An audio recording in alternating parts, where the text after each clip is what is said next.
It appears to be a success in the United States isn't as difficult as one might seem, particularly if you are a favourite royal who has a great disposition and, more importantly, is liked throughout royal circles. Who are we talking about? Hi, good morning, Neil Sean here in the very heart of London today. We're in Sloane Square and behind me is a very important store if you are a fan of Catherine, Duchess of Cambridge, in some quarters known, I know, as Kate Middleton around the world. This is Peter Jones, and Catherine pops down here quite a lot to do some shopping, and she's been pictured in the press many times. In fact, it's a kind of mid-price sort of store, a little bit pricey in some respects, but if you want good quality, that is the place to go. And round here, let me tell you, it's a very expensive area house-wise. You know, I think a box is something like 7 million, you know. I think the begging bowls are something in gold, and they don't bother sort of with charity magazines. I think they just flog Vogue magazine on the corner by the homeless. It's that bad, truly. When you look around, there's a lot of money in this area.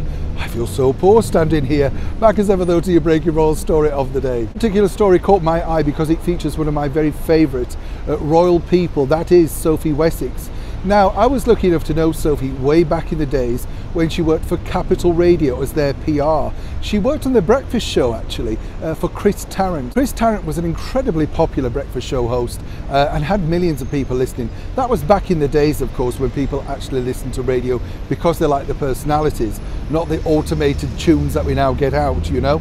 There's very few and far between radio DJs that you could say of that. But Sophie was incredibly popular working there, and that's how I met her, because I was on a rival show called Heart FM here in London. That's right, yes, all those days ago, all those years ago. But Sophie, as we know, recently made a trip to the United States, on a more serious note, to promote her charities and all the good work that she does.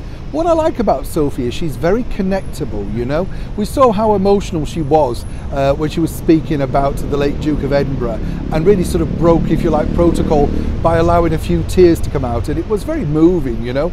And Sophie and Edward are a very good winning combination, in my opinion. I think their children are impeccable, so well liked, so well mannered. And I think, you know, a lot of people, including our gracious Majesty the Queen, are now looking towards Sophie as someone who could uphold, you know, the royal values, the monarchy as it were, in years to come.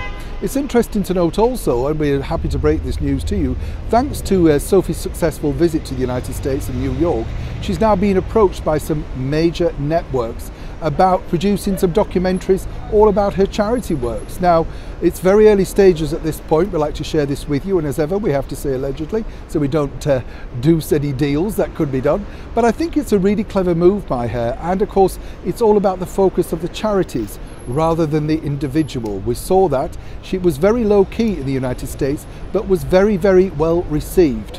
And once again, it just proves that you don't need to wave banners, play the victim, poor me card, all of that sort of stuff. I'll leave you to work that out, who we're speaking about, to become a success.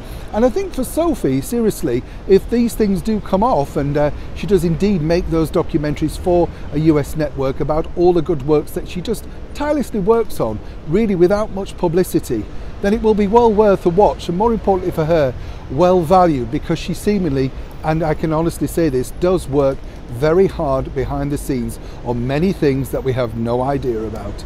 As ever, when I know more, you'll know more. Neil Sean, Sloane Square, London, England.